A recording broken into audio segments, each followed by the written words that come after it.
All right. This one has been a long time coming. This is a book review that I loathe to make because the source is just, I think it's not very good. If you like it, you go ahead and enjoy it. Maybe skip this video. Let's not start any problems here. Just let's keep the peace. If you like this book, you go ahead and get out of the video. Watch positive reviews of this book. Listen to the audiobook. Look at fan art. Just don't come back here. For those who don't like this book, or for people who want to figure out my thoughts on the book, you can stay. This is a book review, analysis, critique essay about Fourth Wing by Rebecca Yarros. I know it's a very popular book. I've been to the Barnes and Nobles and the Second and Charles's and the local bookstores and the library, and this book is everywhere. I have seen book reviews about it, and through it, I'm like, oh, this is not for me, but I wanted to give it a chance. I went to my local library and took a copy in Spanish because they didn't have it in English because it's really popular and it's always out. And I'm like, oh, okay, well, that's okay. I'm going to read it. I didn't make it past page 21 because it was really bad. It was so bad. And I thought, well, maybe it's just the language it's written in Spanish. So I put the book away and I decided to look for the audiobook and I listened to it.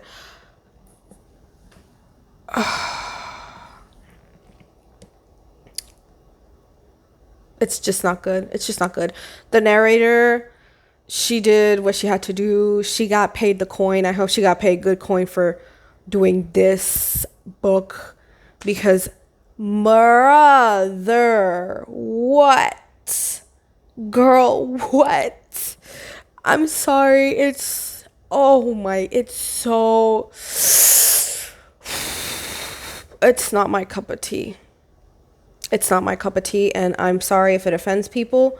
It's just not a well-written book. Well-written, well thought out. It's just not any of that. It's not. I have so many problems with this book, and it doesn't work out for me. I wish it did. I really did try, but honestly, it was such a slog to go through. Even when I had to speed it up, to get over with it, because it was some parts I just had to turn the audiobook off and just not listen to it for days because it was such a hassle. I've never felt so hassled by a book, and I'm currently reading Twilight to my husband. But basically, for those who don't know what Fourth Wing is a story about Violet Sorrengail, the daughter of a general in a dragon riding war school, university thing. Military school, I guess. It doesn't matter. It's all loosey-goosey anyway. And, we have to fight the evil bad guys, and it's just one of those types of books. If you read these types of military books, you read any of them, it's whatever. Because honestly, the way that it handles it, it's so poor. There are no stakes. I don't feel the stakes when I'm reading this book. The stakes are low. I'm like, ugh. And I think that's in part because of the way it was written. This should have never been through the eyes of the protagonist, because I'll get to that part. I'm going to try to keep on. I made a list of what I'm going to go through first and talk about. You can tell by my energy levels that it's not good. So my main problem with this, amongst a lot of things, and I think the thing that really ruins this book, is the world building, if you can call it that. Full offense, Rebecca Yarros, this was not a good world building. I know you can do better. I know that you can do better. There is hope for you, but you really should have thought this out better before you started churning out these books, because it's just very flim-flammy. There's too many plot holes. It doesn't make any sense. So everything is set in Basgiath War College. military, college, whatever, where, and this is the biggest qualm that I think everybody has with these books, and there's no reason why they do this. You can kill your fellow cadet arbitrarily for no reason, you know? And when I say this, I mean like, oh, you disrespect our rule, you did something bad. No, Tommy can look bad, so you want to kill him. So you're allowed to kill him. Or Bertha could be wearing her uniform incorrectly, so you can kill her. Slay Bertha, literally kill her.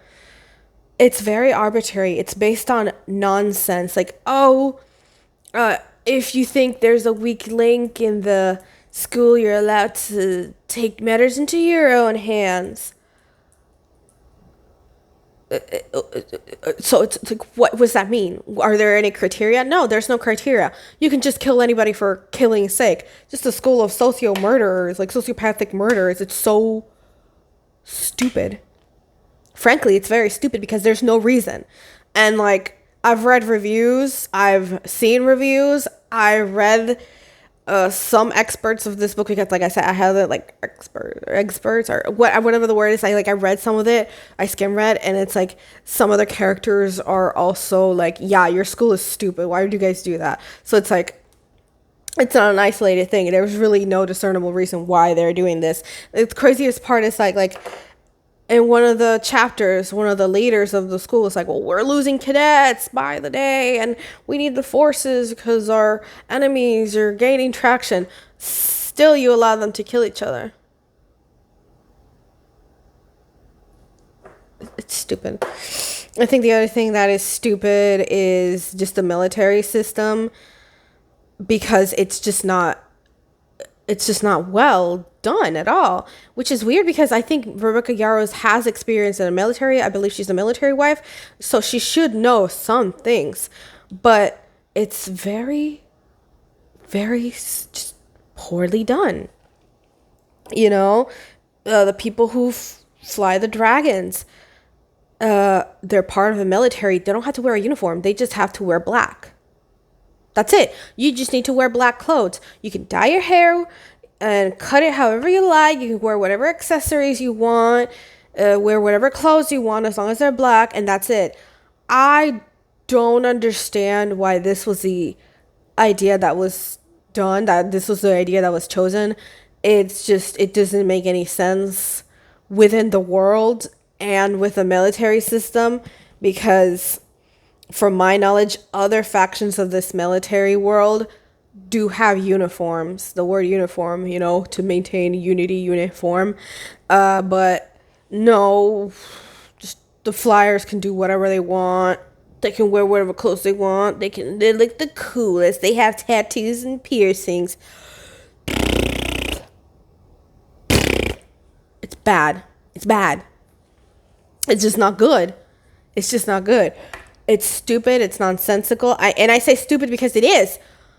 How are you going to have this system, this military system? I'm supposed to believe this is a very good military school based on the way that they comport and behave, and based on the narrative. Like, this is a great school and people want to be here to get the glory and blah, blah, blah. But they allow this clownery. Why? It doesn't make any sense. And what doesn't make any sense either is like, okay, we're flying dragons. The way that the dragons work in this book doesn't make any sense. I think that Rebecca Yarros had a problem between choosing to make the dragons all knowledgeable ancient beings and cats. And that's never a good idea. It's either or, not yes and. No. You see, so because the dragons there have say ancient knowledge, but they're also classified by colors and by tail. Don't get me started on the tail. Let's just say, what is a Morningstar tail? What is a sword tail? A feather tail? What? No. So each dragon is supposed to be like the smart dragons are green, the rowdy dragons are orange, but Aren't they supposed to be ancient all being dragons? So it's like, do you want them to be animalistic or do you want them to be paragons of knowledge and have knowledge wise beyond their years above humans? Pick a struggle. It's just so ridiculous. And the part that's also ridiculous to me is that these dragons are more powerful than humans. They can control humans by giving them a special power, and they bond the humans, right? They can kill a human if they want to. You look at them funny, they breathe fire on you and you're dust. Your bones. You're dead. That's how it works. But they take orders from humans. Military orders from humans. Why? Why? What if this, and they're very obvious. They're very like, oh, I can kill you if I wanted to. You're meek little creatures. So why do you let them get on your back and fly them around? And why do you give them special magical powers if you don't if you think so less of them? Enslave them, become the rulers of this world. Why are you giving them so much power over you? It doesn't make any sense. Doesn't make any sense. Doesn't make any sense. Something that also doesn't make sense is the magic system in this world. Because it's like, okay, so the dragons can give you powers once you're bonded, yada yada yada. Oh, you got lightning power, shadow power, shields. You can control the weather and make a maelstrom and a thunderstorm and a hurricane. But you can also unlock doors by going like this. And you can have quills and ink pens that never run out of ink. Why? Why is that a priority for a dragon? What does that have to do with a dragon? Why would a dragon care about never-ending ink and locking doors? They can't go inside. They're huge. They're the size of buildings. Why is this? This is so stupid. I'm sorry. It's stupid. You know what? I'm not sorry. It's stupid. Why would they do that? Why couldn't humans get some dragonic attributes like a longer age span or maybe scales or I don't know, they can breathe fire. Something that makes sense. Why is unlocking doors by flicking your wrist one stupid? Stupid. I'm getting upset because there's so much wasted potential because the dragons are very interesting to me. But it's wasted because we wanted to flim flam. It's stupid. I'm going to have to repeat that because it is. You have these powerful beings that allow you to connect with them in a physical, internal soul bond, and they can channel power into you. You can have that power and live. Unlocking doors by going like this? Come on.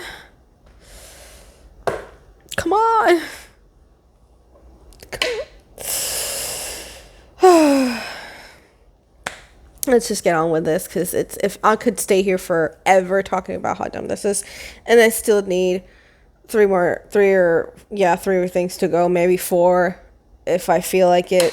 Possibly, I'd rather try to stay at 3. Like I said, I could stay here forever talking about how much of a lost potential this book has. It's just a lot of lost potential. I think aside from the world building of this book, then the worst thing is the characters. How do I describe these characters? Empty. Cardboard cutout. Useless. Banal. Boring.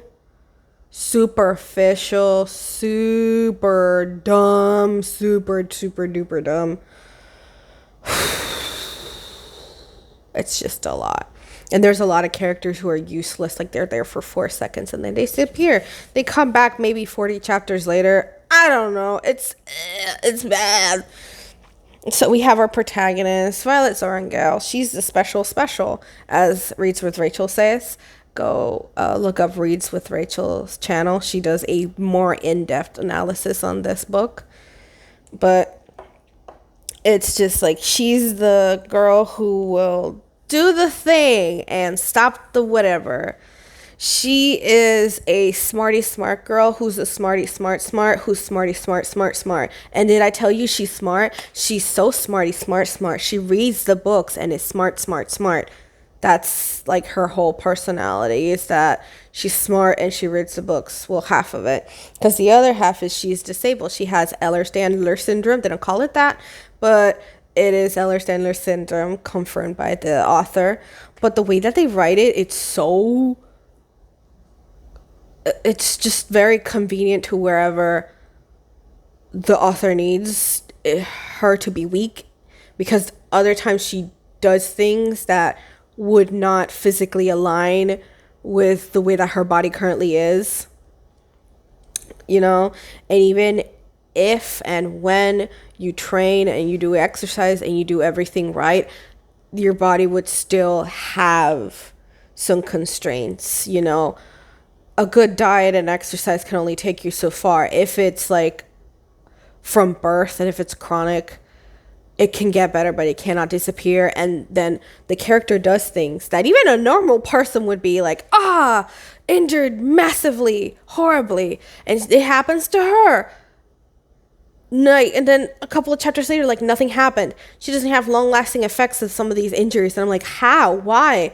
You already have a disability. Shouldn't you be affected some way by this? But you're just walking like nothing happened. It's very stupid.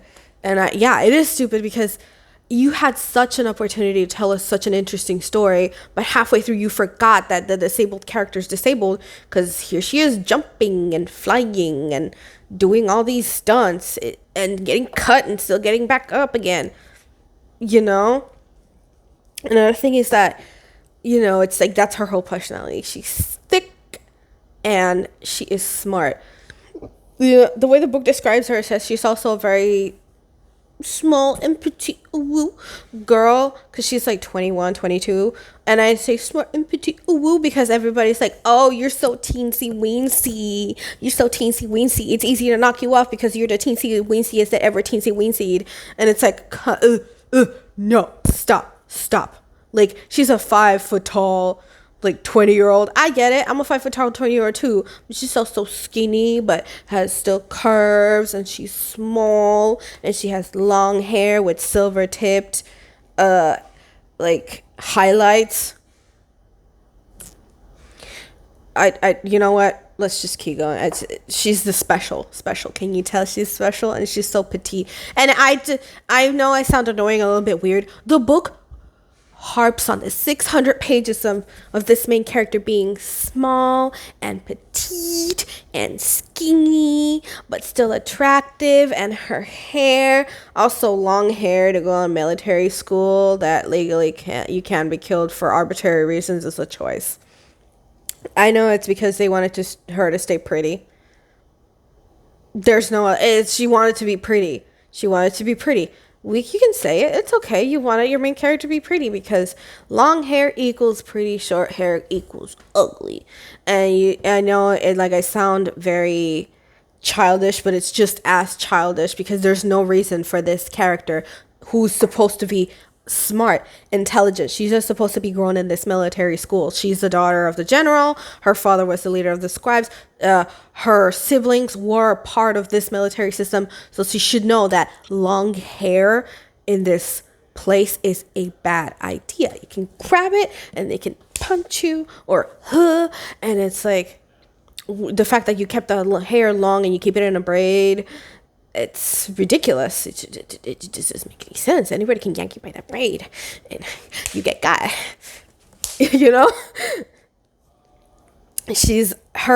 The book is on her point of view, so it's also very blech, because I know it's maybe human nature. It's just like she flip-flops a lot between being underestimated, like, don't underestimate me, and also underestimating herself a lot. Like, she can do a lot of things, but there are times where she's in despair. And it's like, I get it, but Come on. Get a grip, diva. She's 21. I can give her that. But it's very. If you don't enjoy that type of character, I would suggest not, because it can be a lot. It's 600 pages in her point of view of her, like, I'm so weak and how dare they think I'm weak. I'm going to try my hardest, but I'm so weak. How dare they think I'm weak. Very rinse and repeat. A lot of repetition in this book. A lot of repetition. Apparently in the series too, from the reviews I've read.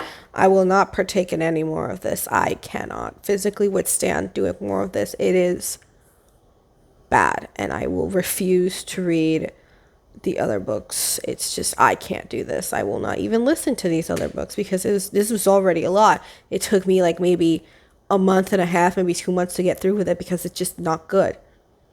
Poorly written. It's just poorly written. A lot of like just nonsensical things.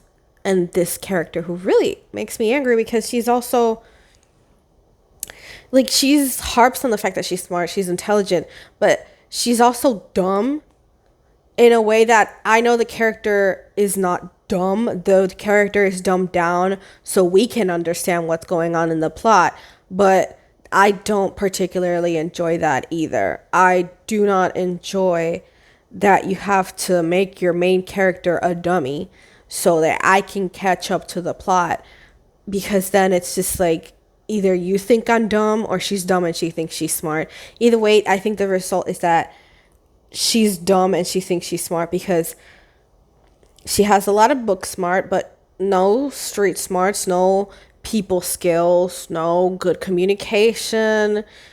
It's very like surface level intelligence. Like, okay, yeah, you can pass the test.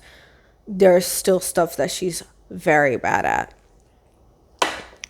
where she's supposed to be intelligent. The love interest. It's the love interest.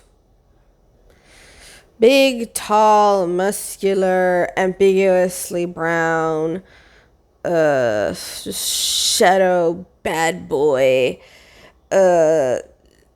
who like is supposed to be very menacing but also handsome.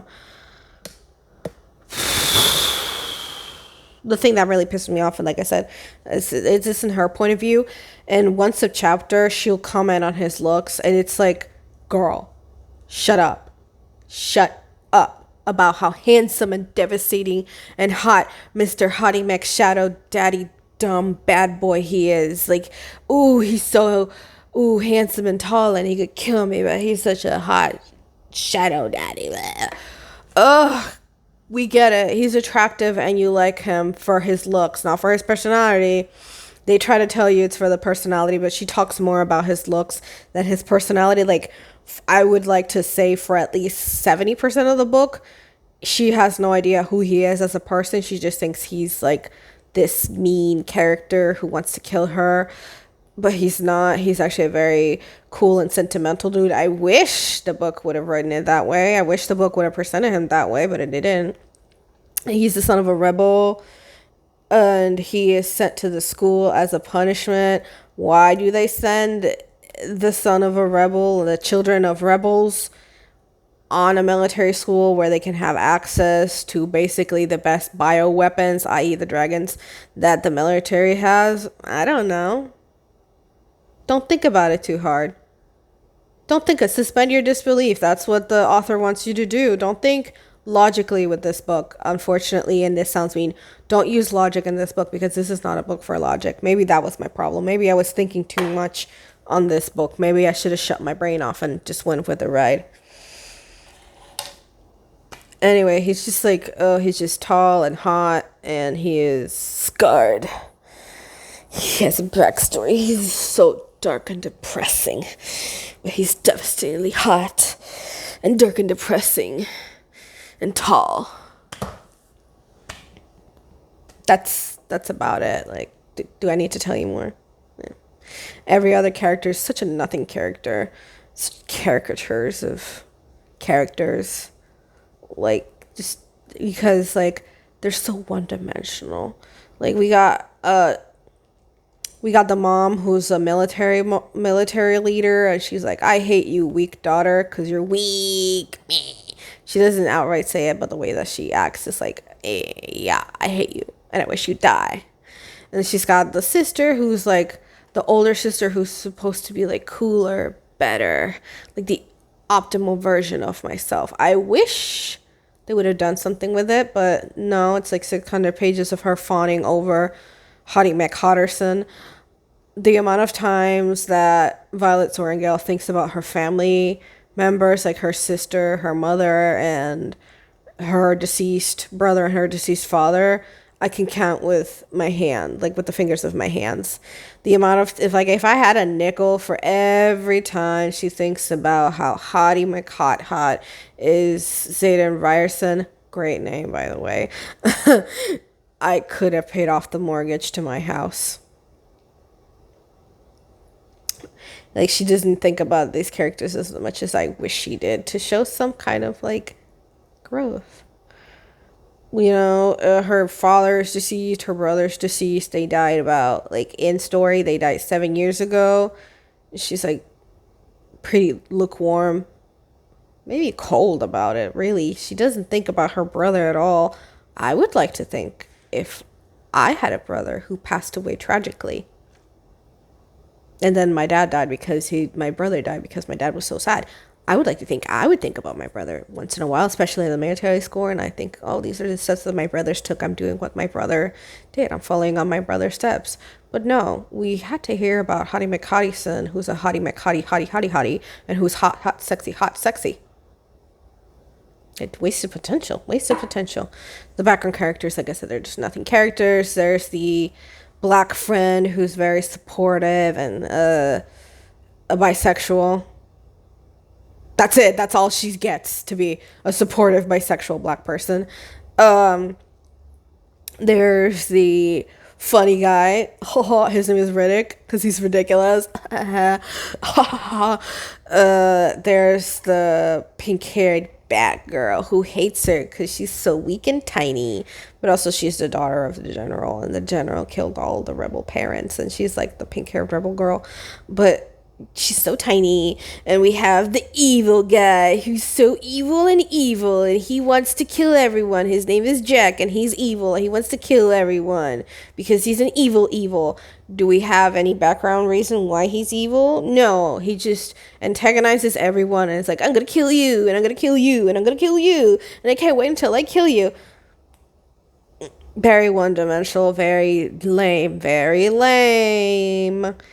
I think the only character I like was Liam because he was not a dummy flop like everybody else, and I mean that disrespectfully. But even then, he was just kind of there. He's like, I am a guy. I am a child of a rebel, and I'm here. I breathe air. Just like you. Like I said, like it's just... It really was a disservice to make this book in her POV because she's a very poor character to think through. It's just bad. And I think the way they interact is even worse. Because it's like, you can't make me care about these characters when they're, one, poorly written, and two, they don't interact well with each other. Like, the first time that Violet Sorrengail, she's like, oh my god, he's a hot guy. A whole paragraph of describing his look. A whole paragraph this book describing how Hottie McHottie he is. I'm not even, I say Hottie McHottie. I'm not joking when I say that the way that he's described might be the most juvenile, ridiculous way to describe any character ever. Like, he's hot. Really effing hot. Gets you into trouble and you like it hot. Verbatim. That is a direct quote from the book.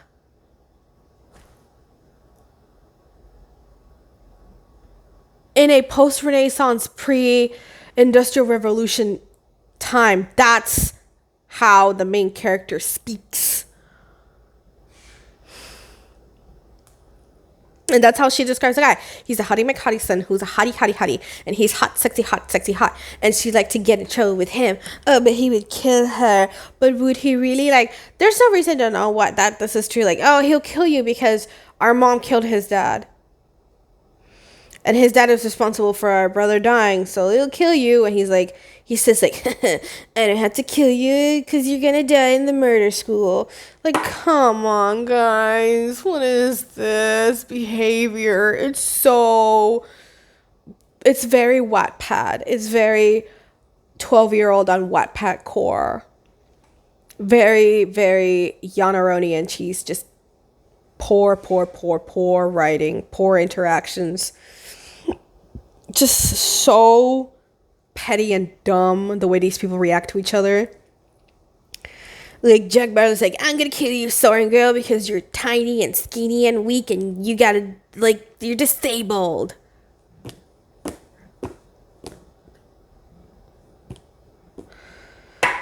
I forgot to mention a character too, the best friend who could potentially be the second male love interest, but is clearly not. I just don't want to mention him because he annoys me. Because his character trait is boy next door who's overly protective of girl. And since this girl is disabled, it just left a very bad taste in my mouth because he felt very infantilizing. This is a grown woman. This is an adult woman. And even if she's disabled, she has agency. I guess that's a point to show that he was a poor choice. But then the main male love interest, Satan Ryerson, he also treats her like that, but in a different type of flavor. Same energy, different wavelengths. So it's like, it doesn't matter. You guys do not give this woman agency. So both of you suck. But this guy sucks even more because he's like, Violet, no, you can't do things and move around and stuff. You gotta get out of here. You're so weak and tiny and skinny and disabled. Meh. Cut the cameras. It's so dumb. Like I said, they don't treat each other well. Like, her mom is so antagonistic for no reason other than she's skinny and small and disabled. Like, that's the whole thing. Everybody hates her because she's skinny, small, and disabled. The end. Like, even I think the only positive thing is that the way she interacts with her dragons. Of course, she's the special, so she got the most special, biggest big dragon in the world, and she's got the golden baby dragon that nobody has ever seen ever. So she gets 2 dragons. Nobody in the history of the war school has ever done that. So she's like so special and unique. Again, juvenile writing. Wattpad core.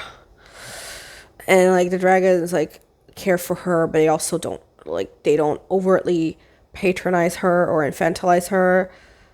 And she's like, they actually have a good rapport, and they're very interesting. I wish we had more POVs with the dragons and just focusing on Hottie McHotterson being a big Shadow Dom daddy. Then, I wish we could have seen more dragon interaction. We could have learned more dragon lore, but we were too focused on her trying to, CrossFit herself into not being petite and small and skinny and disabled. It's a shame. And like I already said, she and Big Dom Shadow Daddy, Zayden Ryerson, are gonna end up in a relationship because she thinks he's hot, so obviously they're just gonna end up together. Let's be honest here. I'm a grown woman. I have read books with adult situations. I read fan fiction. I write fan fiction too. I read books like these that have adult situations. So there's an adult situation. What is it? I can't say outright the word because YouTube. So let's just say that they dance. They dance together at night. They are intimately dancing. They intimately dance in this book. It's such a stupid contrived reason why, because she's obviously attracted to him, and so he has a dragon and she has a dragon, and both of their dragons are a couple, so they're all linked together, and so they're very dragon channel energy and emotion. So when the dragons are angry, they get angry, and when the dragons are feeling particularly dancy, they feel particularly dancy. Catch my drift. So it's very cliche how they end up together, because like, oh, I hate you, but I must dance with you intimately in your room.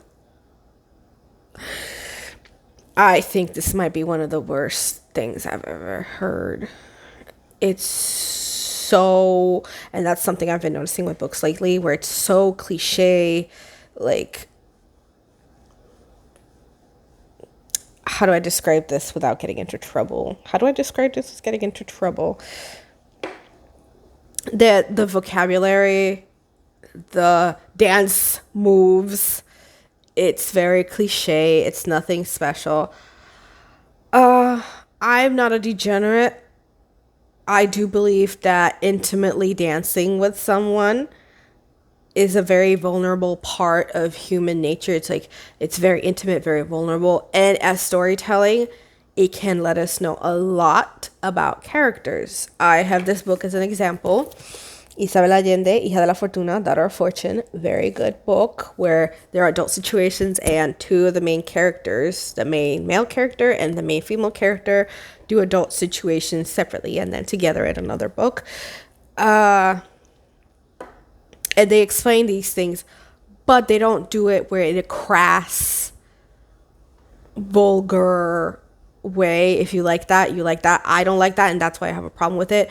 And it doesn't tell me anything about these characters. They do all these crass lines. It's very cookie cutter, same type of lines that you can see in 4,000 other adult situation books. Whereas in this, it's very different.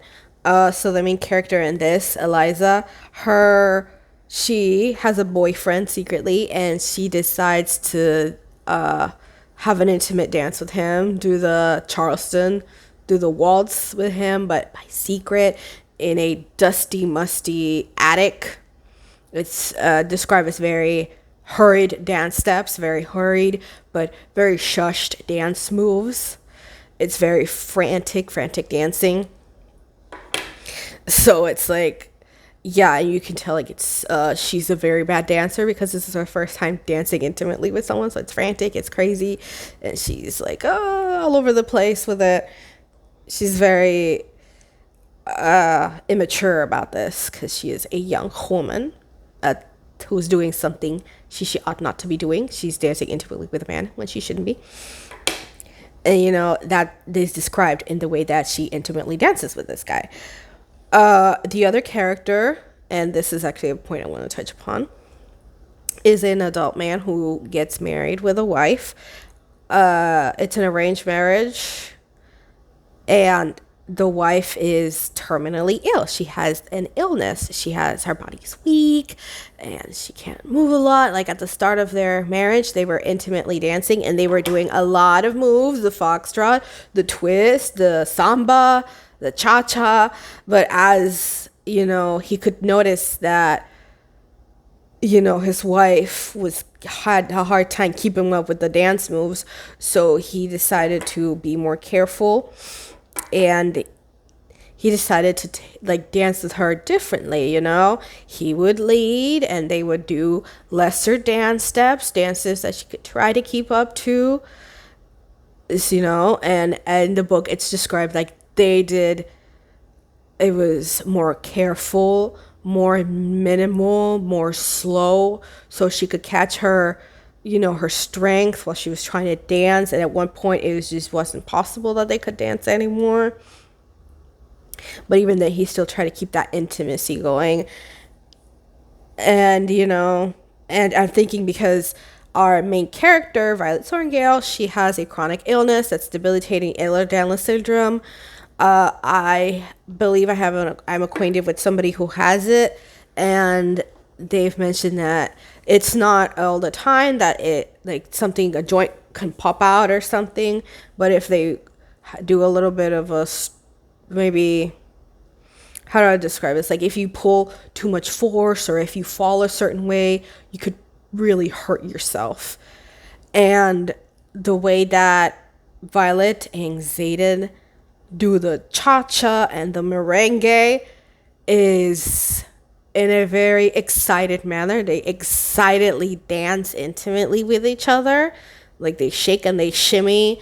They shake and they shimmy on a wall, and they shake and they shimmy on a piece of furniture that is not a bed, and they shake and they shimmy on the floor, and they're doing the twist, and they're doing the foxtrot, and they're doing the Charleston, and they're doing like break dancing. They're doing all of these crazy steps, but she is uninjured. And I wish that they would have this moment where they would describe the intimate dancing, the dancing, the moves in a way where the characters, he would see that, hey, you are a person that can't dance that well because of your disability.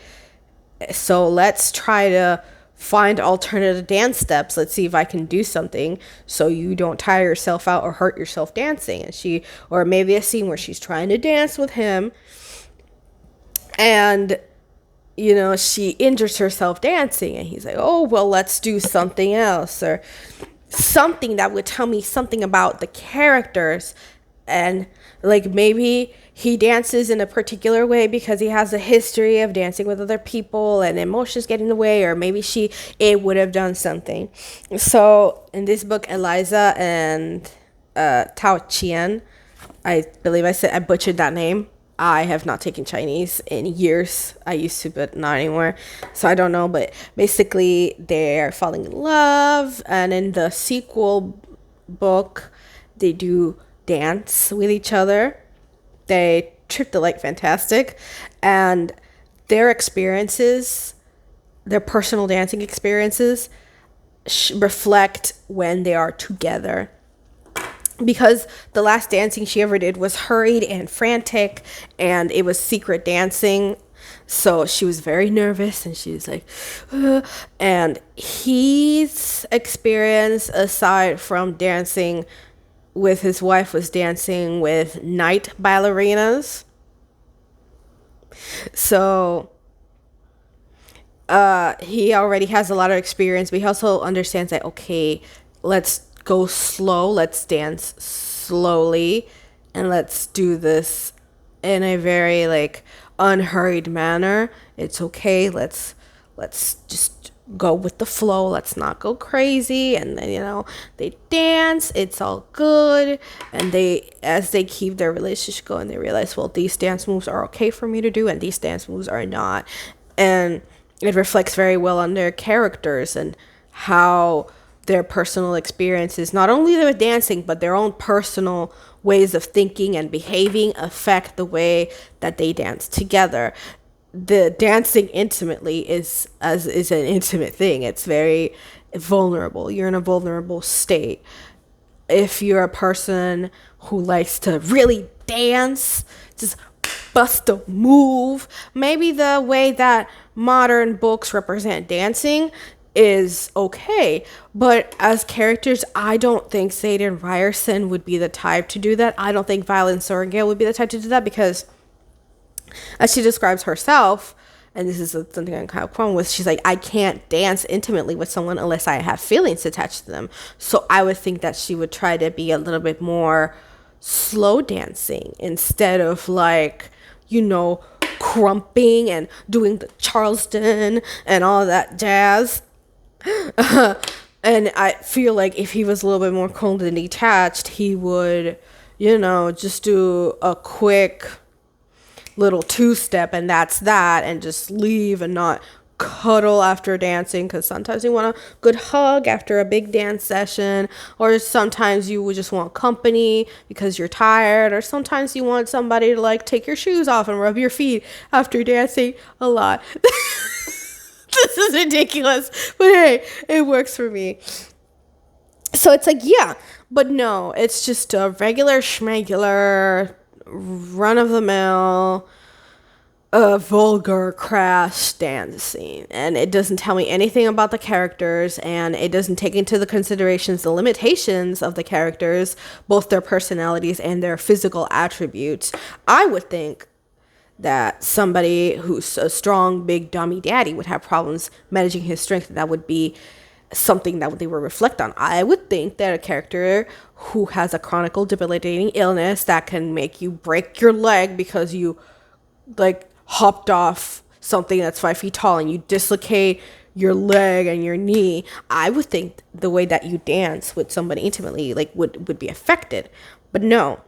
And I think it's just a shame. And when they're not dancing intimately with each other, it doesn't happen a lot. But in the book that makes a big deal about it, they are talking and having a rapport with each other, like talking and yada yada yada yada. And it's very I'm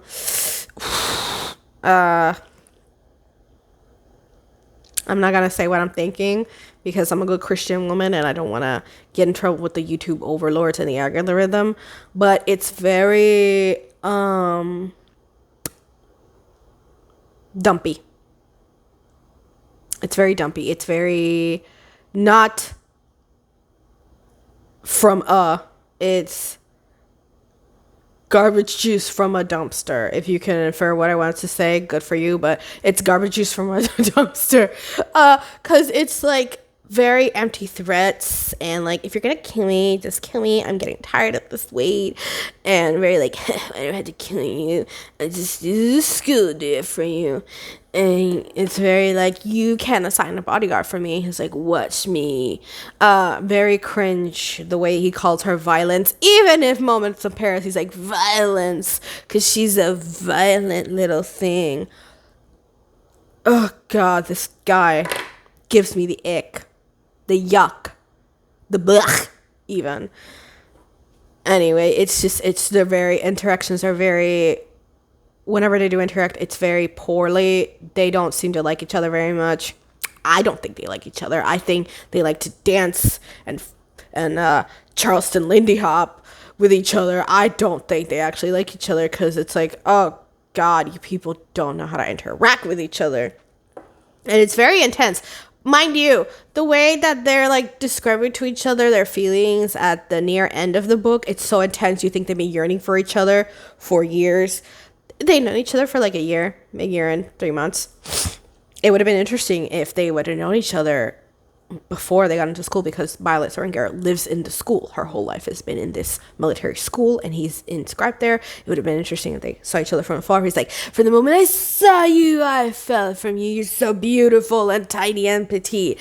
And from the moment I saw you, you were so big, strong and hunky and gorgeous. And I knew you were going to be the death of me.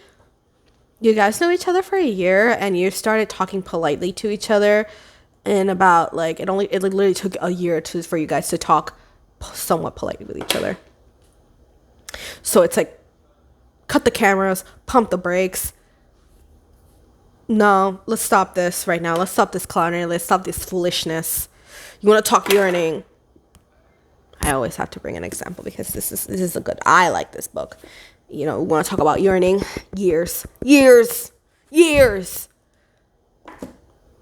And they get along very well, even when they're not in a relationship. It's like very flirty, very nice, very peaceful.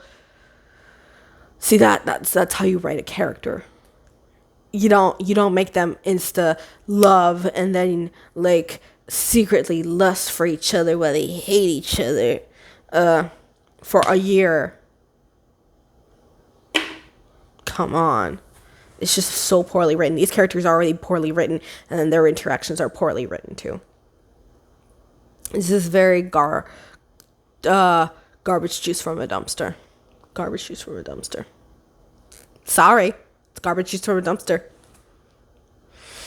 And I think overall, I think the plot might be the thing that it... So you got the world building, the characters and the character interactions. It all culminates in a very blech thing when you make the plot, because the plot is just... It had potential. See, this book had potential. This is a book that had so much going for it.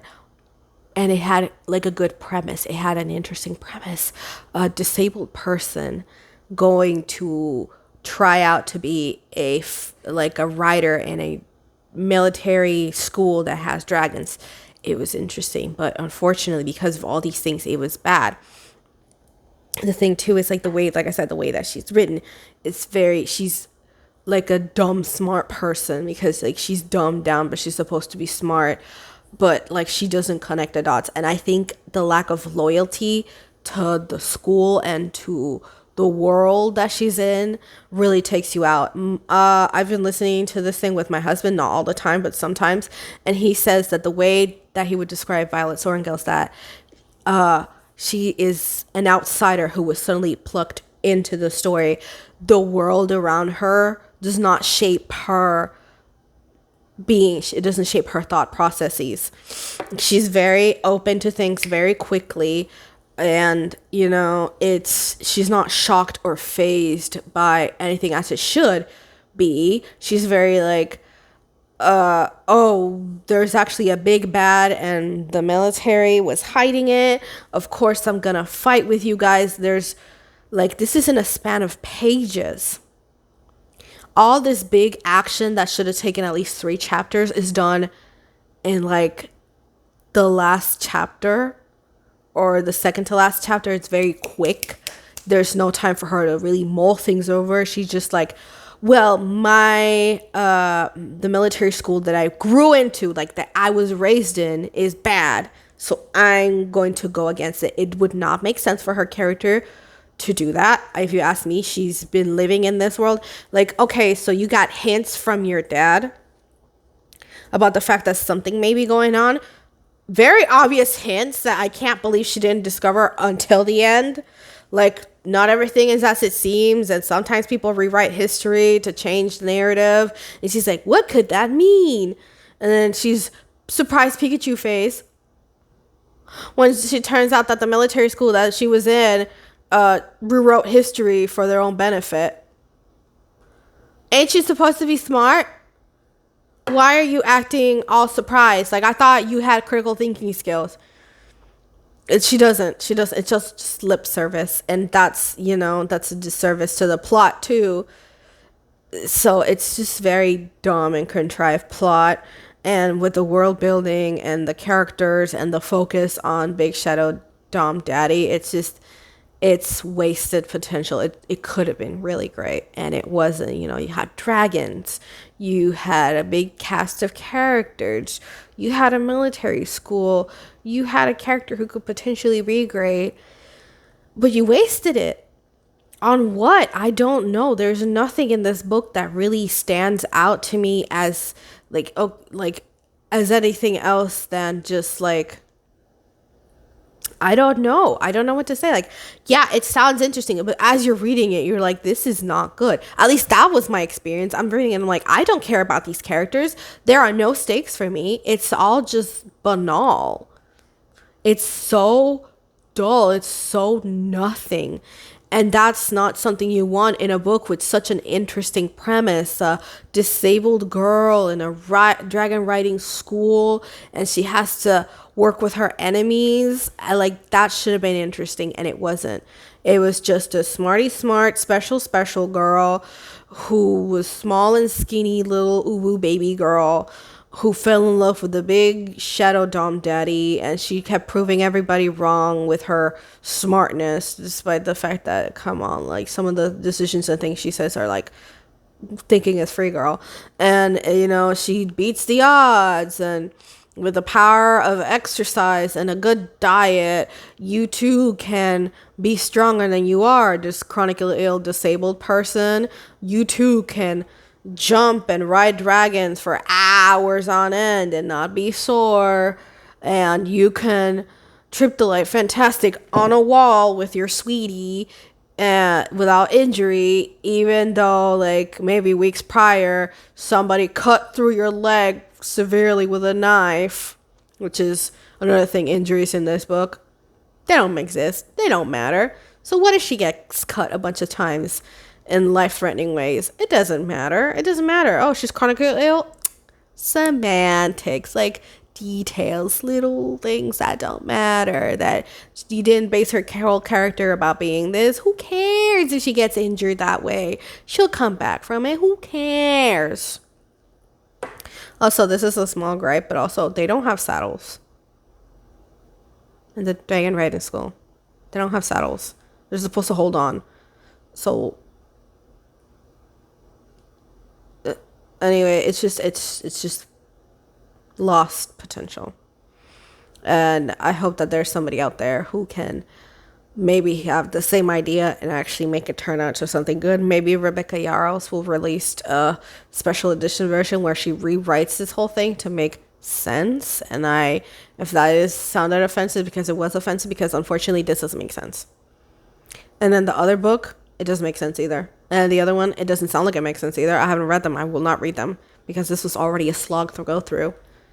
I cannot stay in her thought process the whole time. It's stupid. Like you think, oh, you could say I'm misogynistic. No, these characters are badly written. Everybody in this book is stupid. Not one smart person here, because they're all cardboard cutouts of cardboard cutouts. They're like a print of a person. That's how shallow they are. They're one-dimensional and poorly written, and they're just yes men, or just background fodder for the main character, so everybody can say that she's the special. It's mid, below mid. It's just not good. It's just not a good book. And it really breaks my heart because, like I say, it's got potential. You had everything going for you, and I think she did, because she has this big fancy series now, and she's got all that merchandise. Good for Rebecca Yarros. Good for her for making gold out of straw. Rumpelstiltskin behavior. Good for you, Rumpelstiltskin. Let's hope that you do rewrite this, because I would love to read this if it was done properly. I would give it its flowers if it was done properly. But yeah, this is just a very long-winded, I don't know what to say, like a long-winded complaint fest about this book and the lost potential. And it could have been something really great. It could have been cool, but no. And I think the problem is she's also, the author, Rebecca Yarros, is also pro-military, but she's trying to write an anti-military book. And so it's like 1 step forward, 7 steps back. She should really sit back, research military history, not only in the United States, but around the world. And go to community college and look up some classes, watch some TED Talks, go to some museums, talk to some experts. I'm pretty sure she's got the money to do that. I mean, hello, this series has coloring books. I'm sure she's got plenty of money to do that. Rewrite the whole thing and resell it again. It'll be a smash success. But as it is, it's just, to me, just a wasted potential of a book. And that's that. Honestly, everybody just read The Hunger Games. If you want to read The Hunger Games. I don't know what else to say. It's very poorly written. I might do another review on a book that also gives me the ick, Twilight, but I still haven't done rereading that yet. So it's going to take a while. It may take a longer while. I'll be back whenever I can be back. This is less of a work thing and more of I just want to gab. I just want to ramble about whatever I want to ramble, and I wanted to ramble about that book. And all the best to Rebecca Yarros. I know you could, if you put your mind to it, you could make something great. Also, Violet Summer and Geraldine Sane and Ryerson are very stupid names. Sorry. But what else can I say? Bye.